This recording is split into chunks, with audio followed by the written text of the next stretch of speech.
This chart tracks the $109 billion global toy industry. Between 2022 and 2023, the market shrank by an estimated 7%. Manufacturers are fighting against aggressive macroeconomic forces.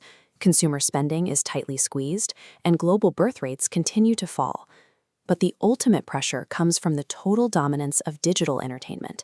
Children are spending their hours inside virtual worlds, leaving plastic toys untouched.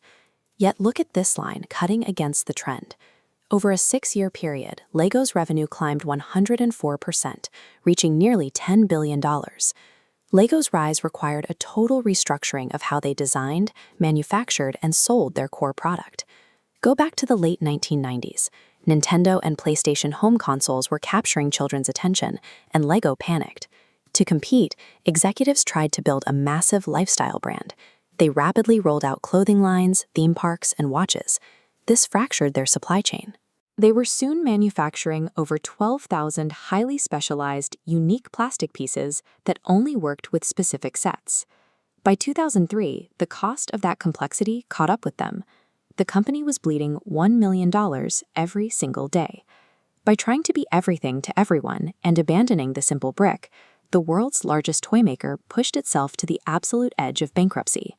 In 2004, LEGO brought in an outsider, a former consultant named Jörgen Vig Knudstorp. His first mandate was to stop expanding and start cutting.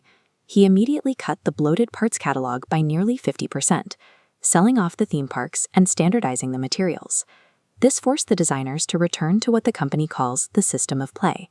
Every new set had to be built from a universal, interchangeable pool of pieces. That system relies entirely on clutch power.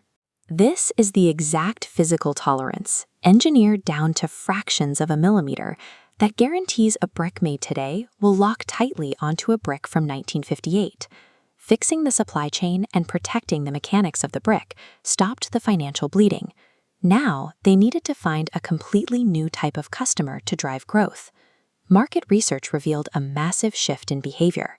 Adults were no longer buying boxes strictly for their children. They were taking the pieces and building models for themselves. LEGO aggressively targeted this group.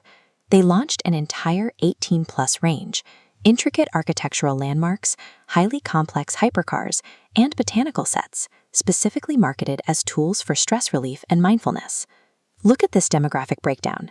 Today, adults generate nearly 30% of total revenue, and they willingly purchase highly detailed premium sets that cost between $300 and $800. This solved a structural vulnerability. Historically, toy companies survive on extreme seasonality, earning half their annual income between October and December. But this new data shows a different pattern. Adult collectors buy for themselves across 12 full months, smoothing out the revenue curve. By expanding who the toy was for, LEGO insulated its balance sheet from the chaotic boom and bust cycle of the traditional holiday season. Alongside demographic expansion, they completely rewired their relationship with digital entertainment through aggressive intellectual property licensing. This shift traces back to 1999, when the company signed its first major licensing agreement with Lucasfilm to produce Star Wars sets. Today, licensed properties make up roughly half of LEGO's entire catalog, pulling in dedicated fans of franchises like Marvel and Harry Potter. And they've scaled this up into what they call hybrid play. Rather than trying to beat dominant video games like Fortnite and Minecraft, LEGO embeds itself directly inside them through deep corporate partnerships. They stopped treating the screen as an enemy. Instead, they co-opted digital worlds, turning the very thing that threatened them into an incredibly effective marketing funnel for their physical bricks. LEGO now operates an infrastructure of over 1,000 global stores, which function as cross-generational tourist destinations.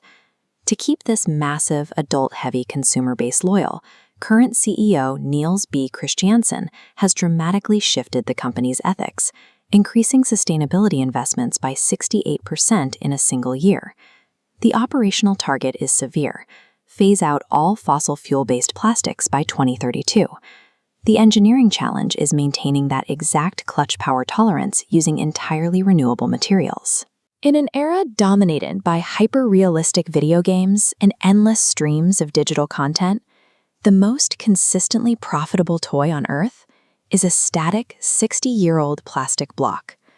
Lego proved that surviving digital disruption does not mean abandoning the physical core of your business. It requires fiercely protecting the quality of your product while radically reimagining who your customer actually is.